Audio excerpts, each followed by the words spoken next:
At Caleb and Brown, you're never on your own. We connect you with your own personal broker and a 24/7 team, ready to help you buy, sell, or swap over 250 digital assets with one flat, transparent fee. No spreads, no slippage, no hidden costs. Get the best market prices through deep, aggregated liquidity executed by our professional trading desk. Your funds are secured with institutional-grade cold storage for total peace of mind. Track every move in real time with our intuitive client portal, anywhere, anytime. Whether you're trading as an individual, trust, or business, we give you speed, security, and peace of mind. Thousands of clients in over 100 countries already trust Caleb and Brown. Visit calebandbrown.com and start your personalized crypto journey today.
What's up, guys? Well. Who do we got here? What's up, guys? Welcome into another episode of Blockchain Brew Show. I'm telling you right now, that was Crow's voice. That was not mine. We're so excited for you guys to be part of it. If you like this and what we do every day, please smash that golden like button with that golden freaking like. Let's get it, guys. We also have the subscribe bell. With the subscribe bell, you're ring-a-ding-ding and you ring-a-ding-ding. And with that bell, you can find us over there on YouTube. And over there on Kick and Rumble, we grow all natural over there, guys. And we want to thank you, everybody, for doing that support. I see you guys over there on X. Yeah, smash that like button. That looks like a heart. There's also this weird little symbol, kind of like this. I don't know how to describe it. It's like two arrows kind of like going into each other. And if you hit that one, then you can repost it. And if you like it, hey, why not? It helps the algorithm. Algorithm's pain in the butt. Sometimes it likes you, sometimes it don't, and never gives you a reason why. So, hey, thank you, everybody. And I have the most hydrated crypto channel on the interweb. And today I got Happy Hollow Thanksgiving coffee. This was a gift from the trash man down the street. They just dropped it off for me, and it's a 90-10. What is a 90-10? I'll tell you. It's 90% black, 10% cream. It's a 90-10, and I just kind of came up with that just now. We have Mr. Trent over here, and he's going to lead into Crow, and we're going to start this bad boy thing. Trent, what do you got today for the most hydrated channel? Well, you guys know that we are here on the Blockchain Brew Show, the undisputed most hydrated crypto community on YouTube. And even though it might be 8:30 in the morning where I'm at, I'm taking one for the team because this is going to be released not in the morning, and no one's going to know other than the fact that I just said it. So today I've got a Paisley Cave complex for you guys from Bottle Logic Brewing in sunny Anaheim, California. And this is a bourbon barrel-aged Imperial Blueberry Stout. Sounds pretty good, actually. Coming in at 14.4%. Holy cow. Yeah, that's a party in a bottle right there. In a bottle. Nice color, Trent. I like that blueberry. Nice pour. Look at that, man. Look at that. You got your two fingers, Trent? Wait, stouts don't have foam. Well, a little bit. They start at the end, there you go. It looks like Crow had some hydration too. What is that, a protein shake? Protein shake. No, that was earlier. This is actually turmeric tea with tulip in it. Okay. So, yeah.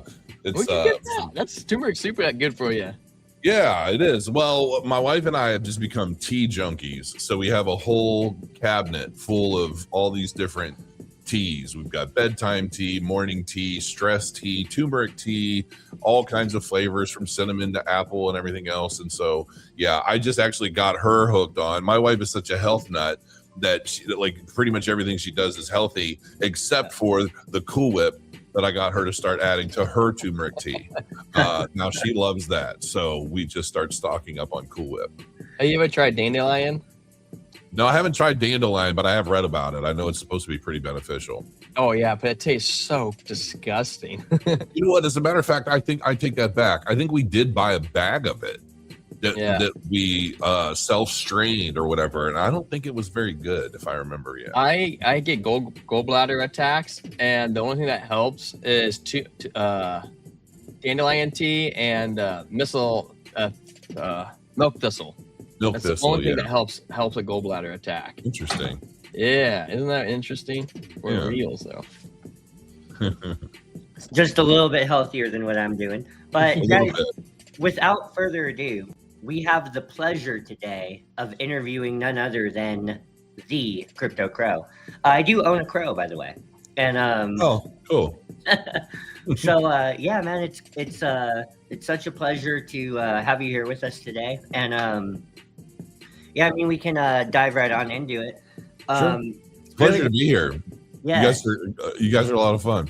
Thanks, man. You should wait till I break out my garbage finds. I found so much cool stuff. I got like 4 Dysons right now, and I've given 3 of them away.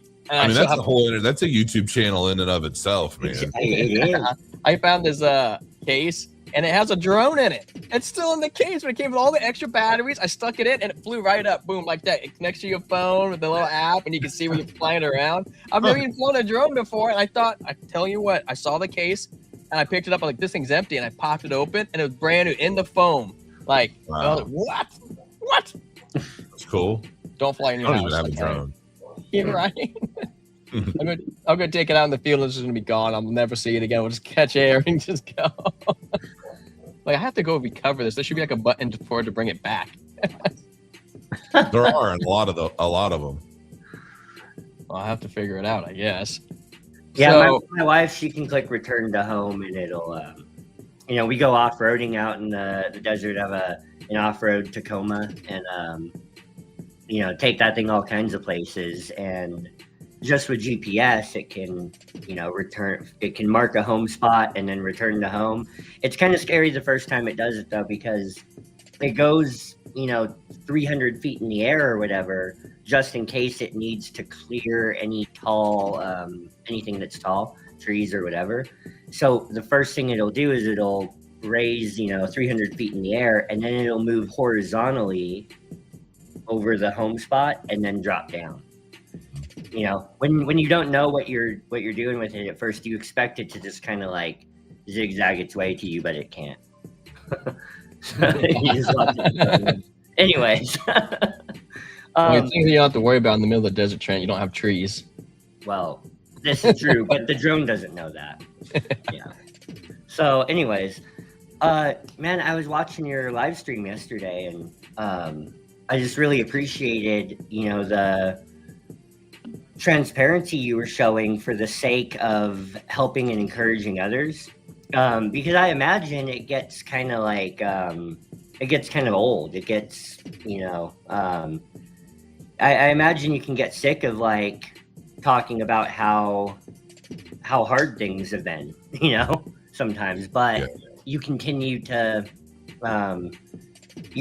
put yourself out there for the sake of helping someone that might be watching you. And I just applaud that. But yeah, man, like it leads me into this question, not to make you,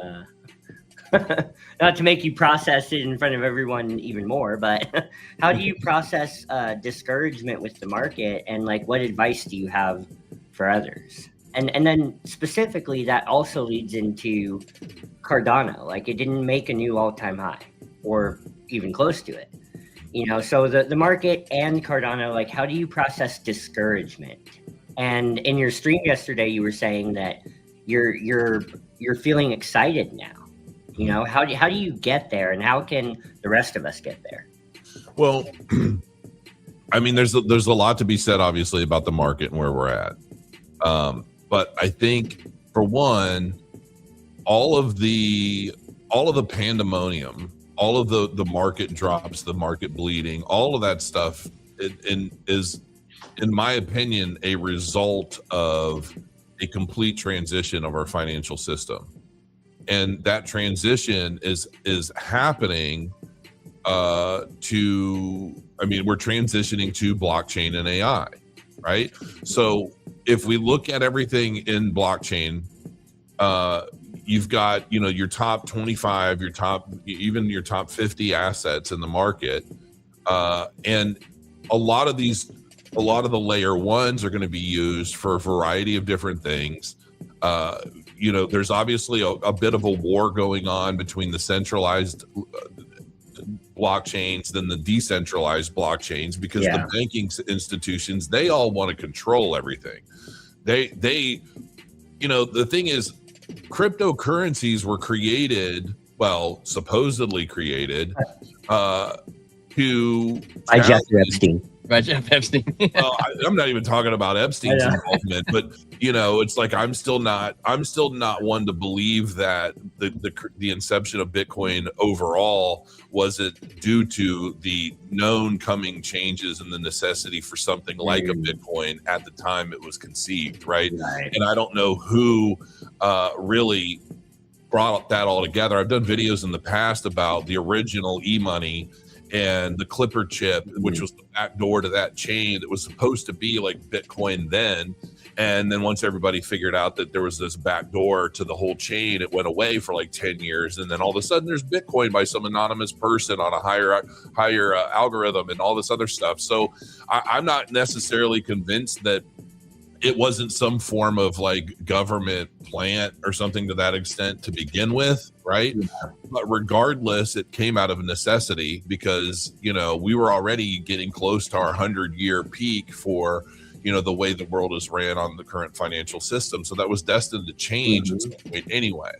So, and what better way to find adoption for that than to drive a market with a bunch of retail investors that, we're just happy to be a part of something that's making us money, right?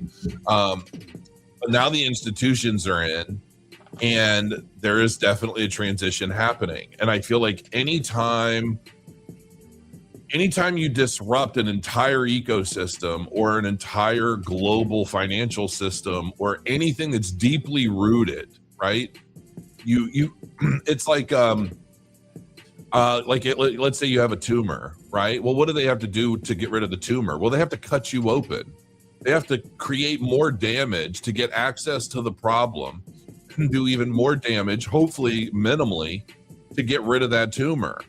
And so I feel like right now our old financial system and the way the banks operate is a tumor on society, and it's been growing and growing and growing year after year. So now we have to operate. Well, the operation procedure is we're doing damage in the sense that a lot of systems have to reset while everything is being tokenized. The rules of the game are being ironed out right now between those in control of the past, those that we want in control of the future. How do we at least find some sort of happy medium?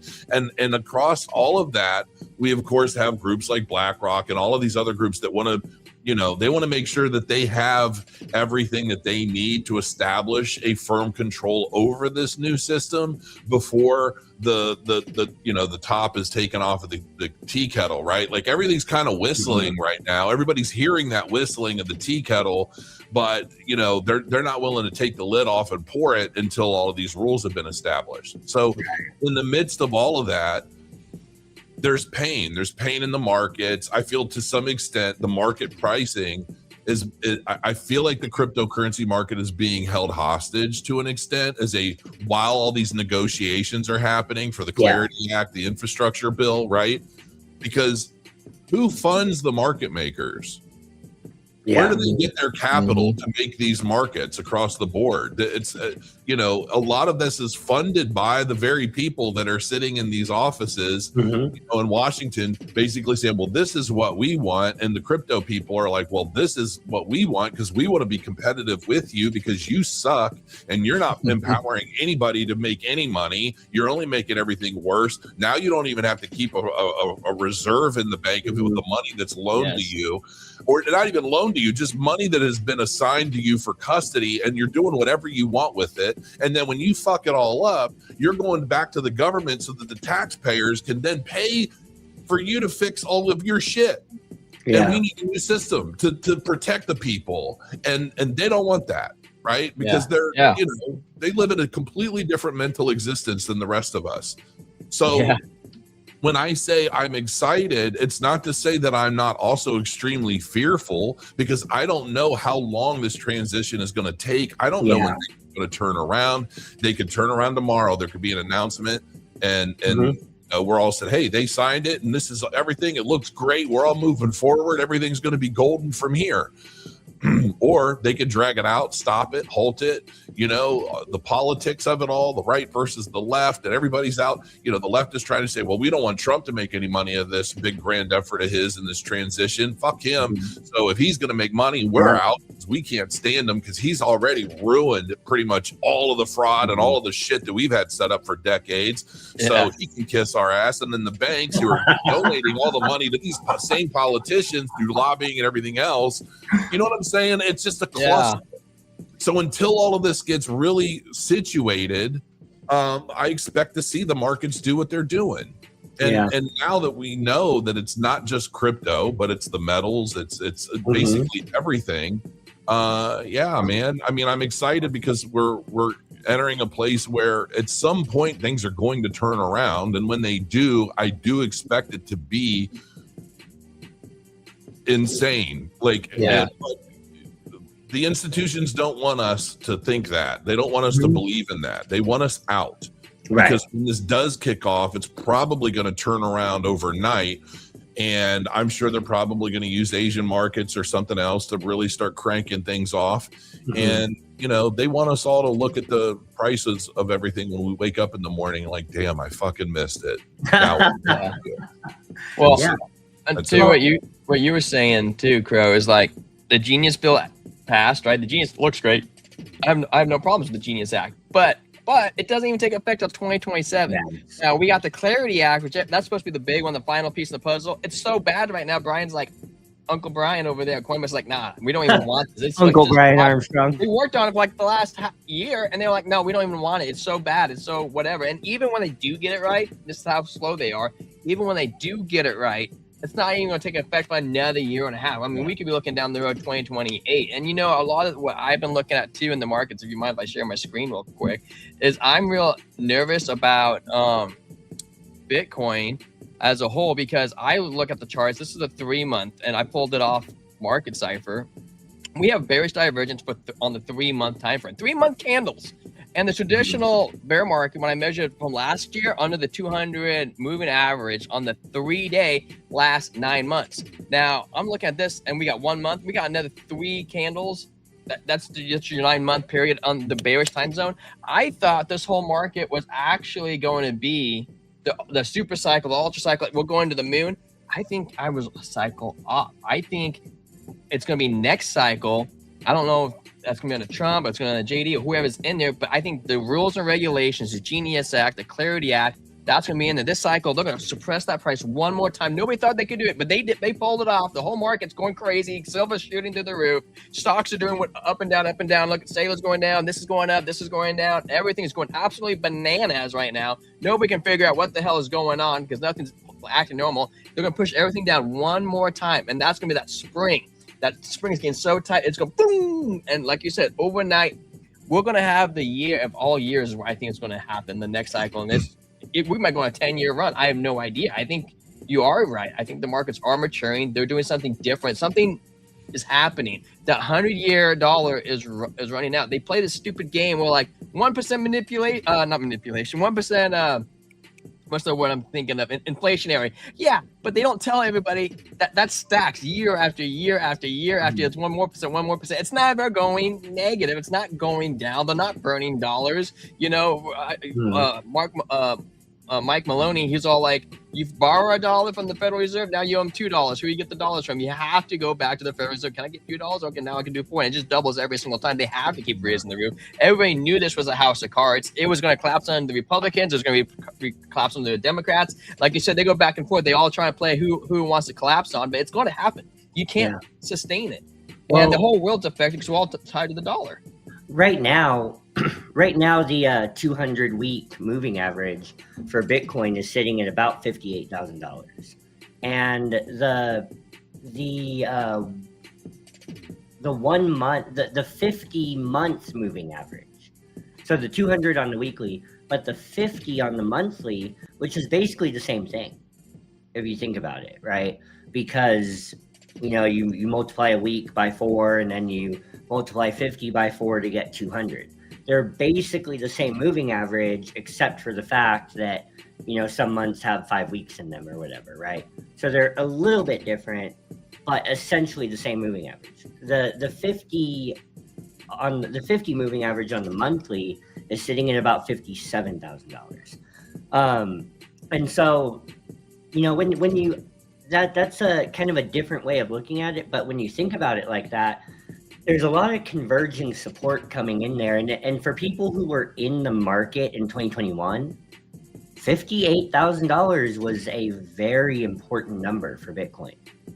When you were below it, it was bad. When you broke 58, everybody was like, okay, 60, 70, let's go. Like, right, it was go time. So, anyways, here's my working theory of the market right now, is that since about July of last year, I had been saying that the 4-year cycle argument was not going to die, right? That however this cycle ended, that the argument was going to live on, that the 4-year cycle people were going to be able to say, hey, well, we had a big top when we were supposed to have it in Q4, in September, actually, right? $126,000. And look, now we've dropped 30-40%, whatever. Like, this is on schedule. But then the people that think that the 4-year cycle is broken are able to say, well, that was not a normal post-halving year. Bitcoin had a negative year over year. Well, not year over year, but year to date, Bitcoin had a negative return in the post-halving year. And there was no alt season, so however you cut it, like the people who think that the 4-year cycle was broken are going to be able to say, well, that was not a normal post-halving year, and the cycle started before the halving. Bitcoin ran up to a new all-time high before the halving. And so since July, I was saying, I don't know how it's going to play out, but I know that the argument is not going to die. Like, it's going to live on. And my theory is actually that we're moving into a phase where there's cycles within cycles. And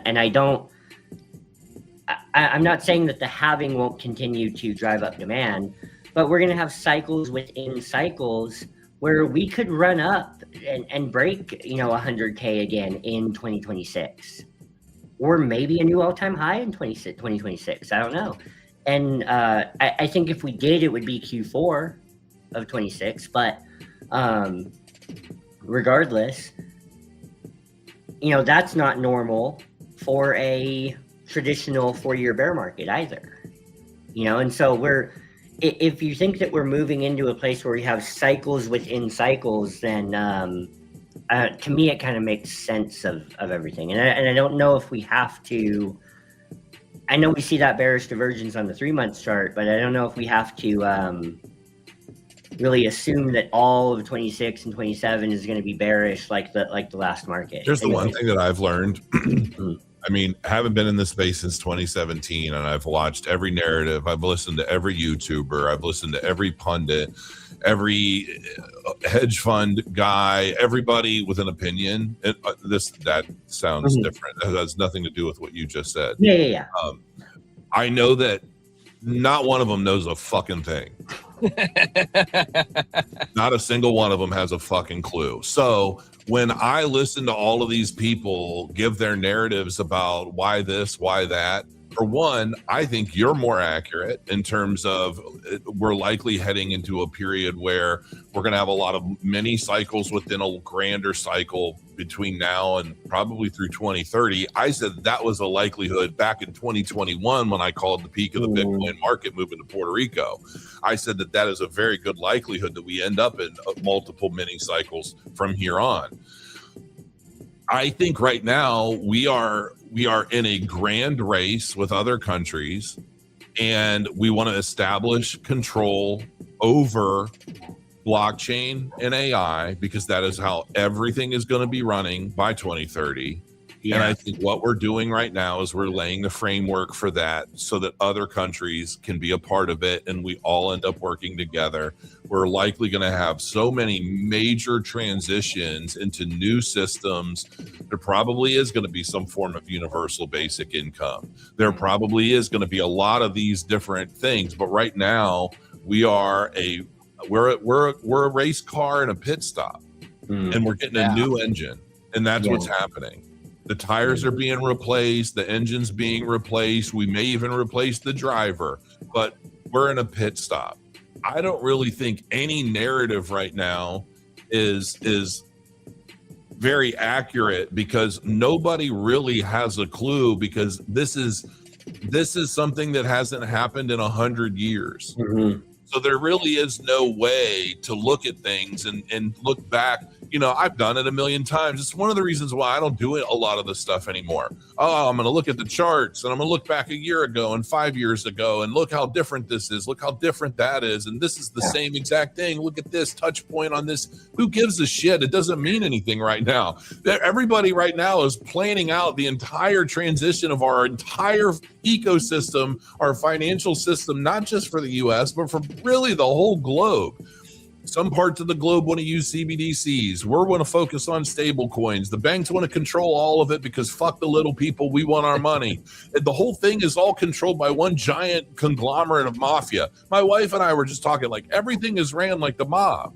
You know, especially in the U.S. You've got all of the people that are paying their stipends through, you know, their lobbyists, right? That's how they kick it up to the big boss. You got the IRS; they're the enforcement arm. You do something, you don't kick up the right amount of money. Well, we're going to come for you, right? We're going to see you in an alley or whatever. It's just like the whole system is set up in a crazy ass way, and a lot of that is changing. Like right now, a lot of that is changing, and so. You know, I think that's the power of technical analysis, though, is that, and I'm not one of those hyper TA guys that like, oh, you can see everything coming, but like, show me the charts, I'll show you the news, right? Like, I think everything you're saying, yes, but I don't know. Like, I can look at the chart right now and I can tell you the price is going down. Exactly. And then I can look at the chart tomorrow and I can say the price is going up. I can say, hey, look at this moving average. We might bounce off of it, or we might move up and then come back down and break through it. This is all the TA I see everywhere all the time. Yeah. It could do this, it could do that. It could go up, it could go down. And shit. And it's just like, and I see a lot of channels that are doing this and they're getting all these views. But why are they getting views? Because everybody is desperate for answers. Yeah. Right? Yeah. We're not getting any of these answers looking at these charts. I'm sorry.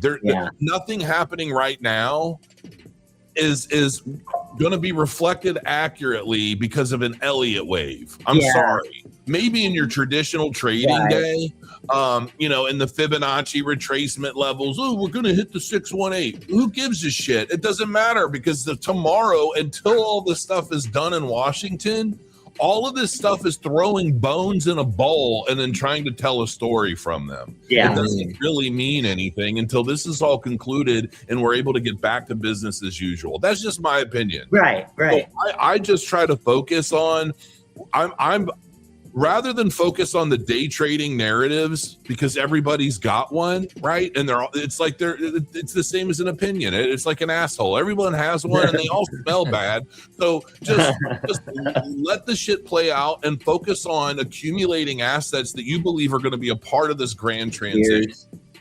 Here. This grand transition. And, people you want Bitcoin, you want whatever your layer ones are. I always try to tell everybody, stay away from the meme coin bullshit. It's like buying a bumper sticker. It doesn't mean anything. Yeah. It's not going to help you. Just focus on the technology. What is going to be used and what is it going to be used for and who is going to be in control of it. So that leads me into Cardano. So, right. One thing that we were talking about in the beginning sections of the show right now is, you're talking about this grand reset, this great reset, and the fight for control over blockchain and AI, and everything is coming under the control of not just the institutions, but the elites, whatever you want to call them, right? They. Sure. The proverbial they, right? Well, to me, this is one of the biggest reasons why everyone should have some exposure to Cardano, right? The reason why is that when, in 2021, the landscape of crypto is totally different than it is now. Everyone was about decentralized ethos, right? Today, nobody gives a shit about any of that. And it's almost no different. It's just a more volatile stock market. That's all it is, right? And there are very few exceptions to that in the market. And one of them is Cardano, right? The probably the most prominent one is Cardano. And so even as a hedge, to have something decentralized that could operate outside the proverbial system. In Nazi Germany in World War II, there was an underground black market, right? And no one could buy or sell without a government issued number, right? And as a Bible believing Christian, it makes me think of Revelation 13, the mark of the beast, you can't buy or sell, yada yada. Well, in Daniel chapter 11, there's these kings of the east that come and they resist the Antichrist. Well, how can they do that without some sort of underground, monetary system that operates outside of that? Anyways, my real point is that even if you're not a Cardano guy, having some Cardano, having some midnight even as a hedge against the system, I think is a good idea. What do you think about that? Well, I mean, I look at everything we've got. So, I say on my channel a lot that morality is a luxury, right? And by that, I mean, one of the big things that we see, especially in the general retail public, is they don't care what they put their money into as long as that price goes up. It's they don't care, I want to buy a diamond. I want the diamond to be worth so much more next year than it is this year. So I don't care who died mining it. I just want to make sure it's valuable. There are people who are, I do care who died mining this diamond. I do care if it was a 10-year-old in some far off land that was put in danger because of some greedy capitalist. I do care. So I'm going to buy a locally, what I'm saying, right? Yeah. Morality is a luxury because, while people are desperate and the markets are crashing, everything's coming down, people start looking towards, I'll focus on what really matters when I'm okay. When I'm comfortable, when I get what I want, then I'll start expressing my morality or my integrity. People start loosening up on things that really matter in the long run. There's so many different ways of breaking this down. But when I see a lot of people, they go after these layer one chains. I'm not even going to try and shit on any of them, but I see them go after these layer one chains with a lot of paid narratives. They're shit chains. They're, Solana. You said it, not me. I'm just talking generally. But but people don't care, because if the price can be manipulated up, then they get the benefit of that. They don't care that people just don't care, especially people that don't know much, right? Yeah. And so we have a group of these big YouTubers. They're real smart guys. They've been at it a long time, and they're always pushing this chain, that chain, this chain, that chain.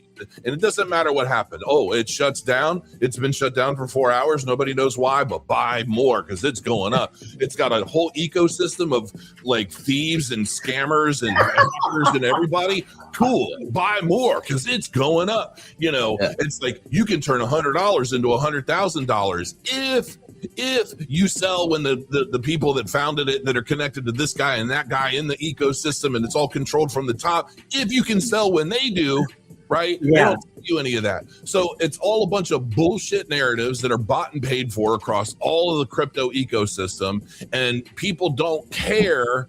Because they don't care that it shuts down. They don't care that it's centrally controlled. They don't care about anything other than that number go up. Yeah. Then you have Cardano people. You have people who believe in decentralization. They believe in the reason why Bitcoin was created to begin with. They believe that we need a system that is an alternative to the overall centrally controlled, bank controlled, all of the VC controls, all of these people that want to control these chains, who think that as long as they can keep up this house of cards in a way that provides for the narrative to bring dumb people, layman's people, new people, whoever, wherever they fall, then that's what matters, right? And so when I look at Cardano and I think, yeah, Charles says a lot of polarizing shit all the time, right? Or he used to. He's like pulled himself back. But what does that really matter in the grand scheme of the chain he built? Yeah. Steve Jobs was a total prick. I've heard a million stories about Steve Jobs. How many of us are still running Apples because they're just badass? How many of us have an iPhone? Nobody cares that Steve Jobs had a bad attitude, or, and then on top of that, it's like, you can judge somebody for some of the things they say or their personality traits, but you don't know what shoes they're walking in. You don't know what their life is actually like. You don't know the shit they're dealing with, the trolls, the bots, the scammers, everybody that's constantly trying to dunk on your chain, your life's work, because they want their scam token to do better, right? And so that's a part of this tribalism that creates so much bullshit for people to have to navigate. And they just think, well, man, this is just a sea of shit. This guy's mad at this guy, and this person's complaining about this. And you got 1,000 bots that are regurgitating this shit over and over every time I comment. I'm just going to buy the token. I think the number's going to go up. I don't know how. It doesn't make any sense. And it's a complete shit show. But if the number goes up, I'm getting what I want. Yeah. But nobody's thinking about tomorrow. Nobody's thinking about why we're here. Nobody's understanding, why Cardano is such a big deal. The way it was designed. Yes, it took longer. Yes, everything about it takes longer, because that's what quality takes, right? You can't build something of quality and that's going to last generations overnight and then like fix everything that's broken with it over time while you're continuing to pay for this bullshit narrative that just does not last forever. The overall point is, I see like Cardano didn't hit an all-time high. What did? We had like a handful of tokens that did. And if you look at the tokens that did, are they decentralized tokens, or are they more of the centralized bullshit? The VC backed, are these tokens set up on algorithms based on a cycle? Who's dove into that? Because I'd be very curious to find out. The tokens that did hit a new all-time high around the times everybody was expecting this market structure to play out the way it did in a 4-year cycle. Who controls the narratives and who controls the algorithms that were pushing those tokens up at a time when nothing else was, especially the decentralized ones that aren't backed by venture capitalists? That's what I'm curious to find out. These are all narratives that people don't bring up because they're too busy listening to a lot of these sellouts regurgitate all of the bullshit to keep their bags pumped. So if we look at the grand picture of things, I'm big into Cardano, and I'm always going to be big into Cardano. And now we have an additional element to that through midnight. with privacy. And you know what? Everybody's going to be screaming for decentralized privacy tokens very, very, very, very fucking soon. And the day that comes, and everybody's going to look back on all the centralized VC controlled bullshit that they bought into, expecting it to go up, when those houses of cards fall, and I'm sure they will, everybody's going to be falling back to something legitimate that was built the right way, designed by the right minds, and basically does exactly what crypto was meant to start doing to begin with. And that's it.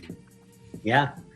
I mean, with Cardano, what you have is the foundation of, okay, there's three major things here. Bitcoin DeFi, right? The fact that Bitcoin and Cardano are, UTXO bros.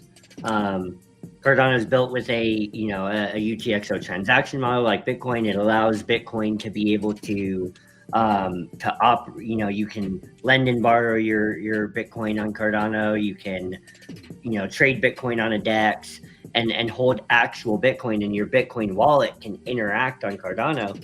This is unprecedented. There's nothing else like that in the crypto space. You have the 6th or 7th or whatever it is today, largest asset in the world in Bitcoin. That liquidity, you have the Cardano ecosystem opened up to that liquidity. Hold on 1 second here. I like the fact that Cardano has a war chest. I think a lot of the, like you said, like all these bullshit coins, they're going to die, man. They're not going to have the war chest. They're not going to have the community. They're not going to be able to create utility. It's going to run dry. Cardano's been around. It's been proven. They got money. They got the backing. They're here to stay. And they're going to keep building and developing. Like they have quite a large war chest. And so, Bitcoin DeFi, Midnight, there's also the USDCX stablecoin that just got launched on Cardano. And what I love about this more than anything is that it's a privacy enabled stablecoin powered by Circle on Cardano. And it's not exactly USDC in the normal sense. I haven't dug into this a ton yet, but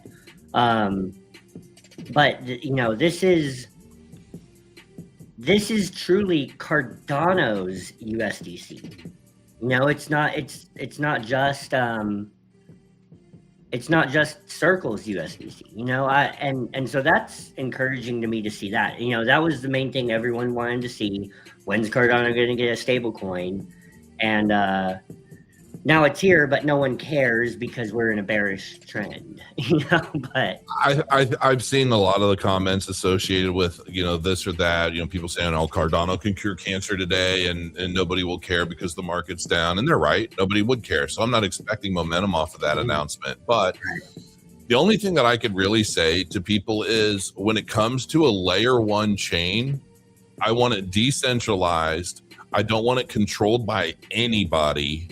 I want there to be governance, decentralized governance. I want it to be the way Cardano is built. You want a centralized application running on that chain that you control, and you want a native asset that you control with your own use case that you control. Beautiful. Have at it. Then I have a choice, right? Yeah.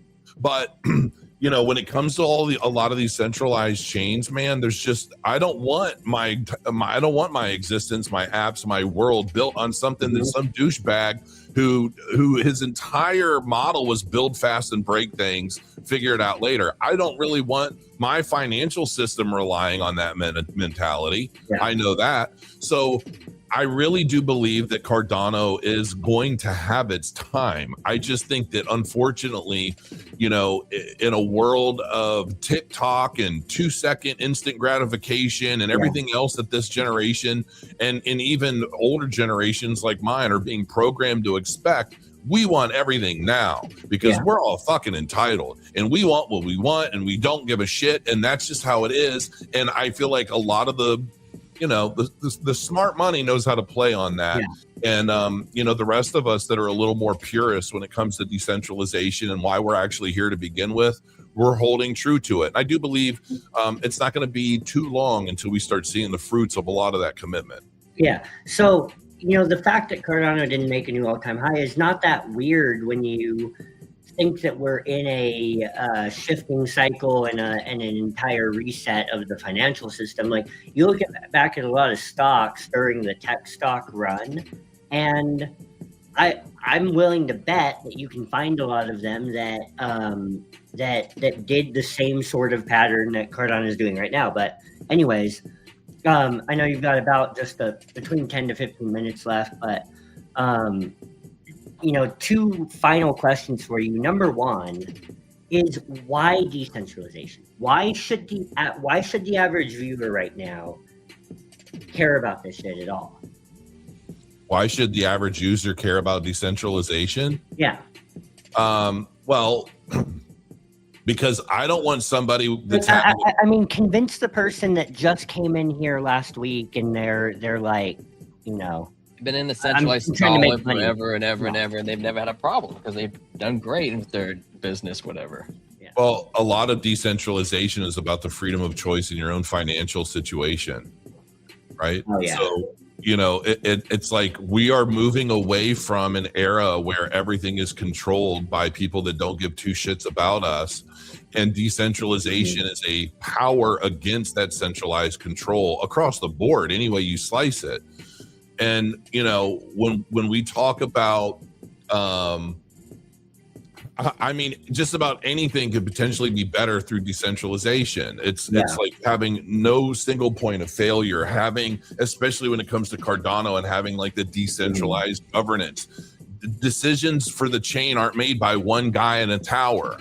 A lot of people, Charles this, Charles that. Who cares? He doesn't control Cardano. He only controls the development of the tools that we as an ecosystem and a community can decide what to do with from there.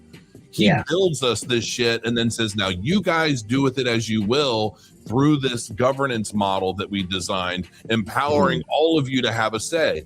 And on top of that, it's like, it's okay, look at an election.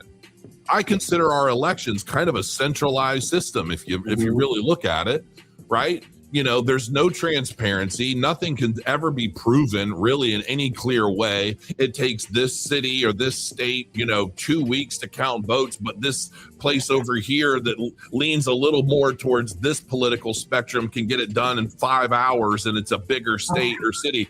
It's like, how the fuck does that make any sense at all? This is all because it's under centralized control in so much degree. Well, would you trust an election to happen the way we've been doing them, the way third world countries do them, who then come out later all the time, oh, this country had a rigged election? Well, no shit, Sherlock. That's kind of the whole point of doing it the way we do it. Right? So, or would you rather have a decentralized system where everything is trackable, traceable, everything is under the control of the people as a collective, instead of just the people counting the votes?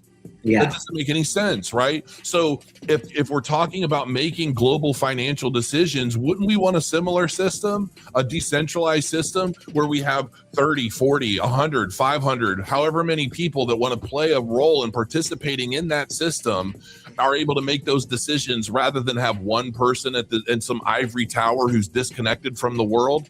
Do we want the banks in their ivory towers being able to dictate to us everything that we can do, how much we can make off of our own money because it affects them? No. We want a decentralized system that empowers everybody to make those decisions for ourselves, not to be dictated by a couple of people who control everything. That is the whole point of Bitcoin, and that is ultimately why Cardano was built with the same MO, the same UTXO model, all of it, but with smart contracts and more capabilities. Yeah. So, the list goes on endlessly in terms of why decentralization is better. Decentralization is a true democracy. Everything else is a dictatorship. Yeah. Hey. Yeah. Absolutely. So, final thought. Circling back to, we started on this note, and then we just started shooting the shit, right? But yes, you look like a giant lumberjack. But the voice doesn't match. It happens sometimes. So, like, for people out there that are processing all of this discouragement about the market and about Cardano, what encouragement do you have for them? When Christopher Columbus, as the story is told, right, when he sailed off and tried to discover new lands, do you think that he just arrived on the land and everybody was like, yo, what's up? Let's just chill, let's party, No, man, you had to fight for what you wanted.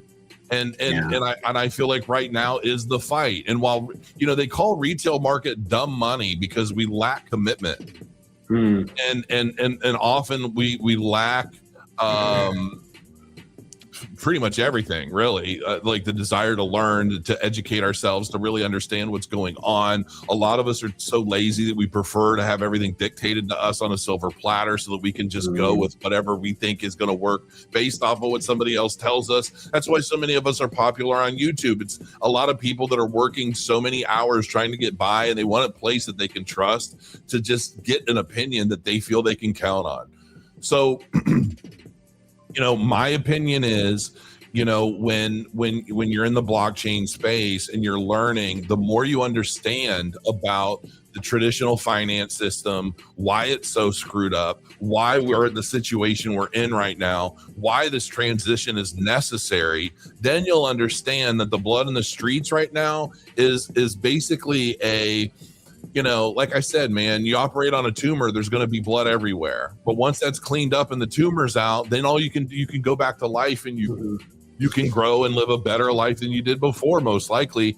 I'm not, for me personally, let's face it, there's no real money in YouTube right now. There aren't a lot of big sponsors. There's not a lot of anything happening. All of our bags, my holdings have dropped a lot, right?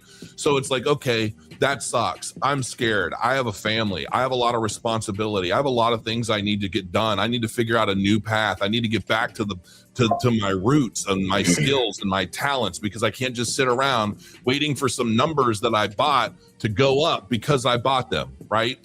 We've all been spoiled with this mentality for years. We can either become victim to it, or we can decide we need to start challenging ourselves, getting back to what we did to acquire the funds necessary to buy any of this shit to begin with. And while that is all working itself out in our favor, most likely, because we're all pioneers. Yeah. Whether you got in 2017 or you got in a month ago, we're all still pioneers of this transition, this new space, this new delivery system, this new ecosystem. We're all pioneers, but no pioneer has ended up in the history books because his road was easy. And that's what we have to take into consideration. This isn't easy for any of us. None of us YouTubers, none of us as investors, speculators, you name it. This is fucking hard, and it's trying, and it's emotional, and it's a struggle. But nothing worth having comes easy. And this is part of the hustle. This is part of the game and the sacrifice that ultimately it takes for the gains that I'm sure are going to come once all of this gets ironed out. Hell yeah. Hell yeah. Well, what do you think, T-Square? That sounds about good, man. I could wrap it up. You want me to swing it that way? Yeah, but what are your closing thoughts? What you just said. Oh man, I just want to. My closing thoughts to everything is with Crow is just I think it's spot on. I think it's accurate. I like how you talked about the mob controlling the world. It's like they did, man. What do you think? They just all disappeared? They gave up and throw me in jail. I didn't see any of the mob bosses going in jail. There's like one, maybe. No, they became part of the government. They infiltrated everything, dude. They run the world right now, and now we're in the whole. YouTubers now.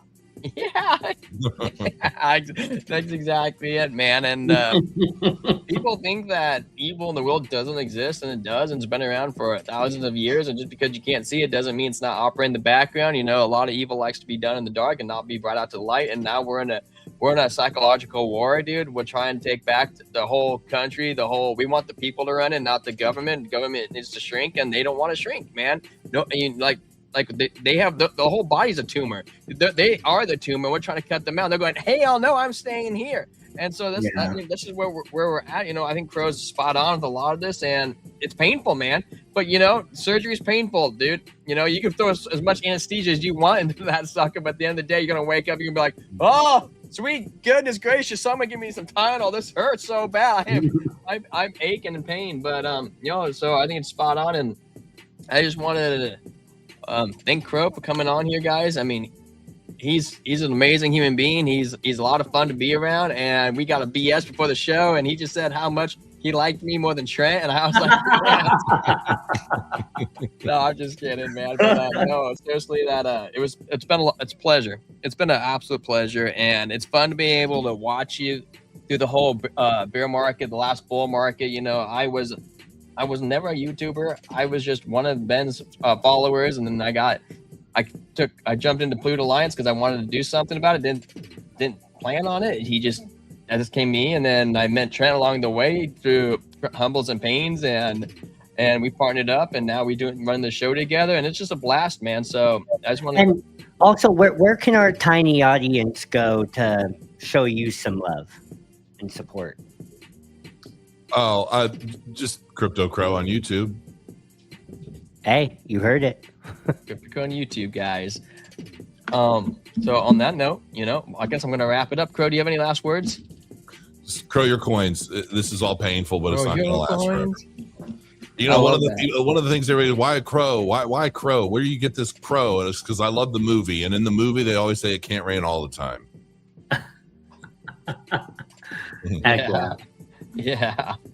Well, guys, hey, thank you so much. We'll be back. Stay blessed. Be blessed. T-Square, Trent, and the Crowinator out.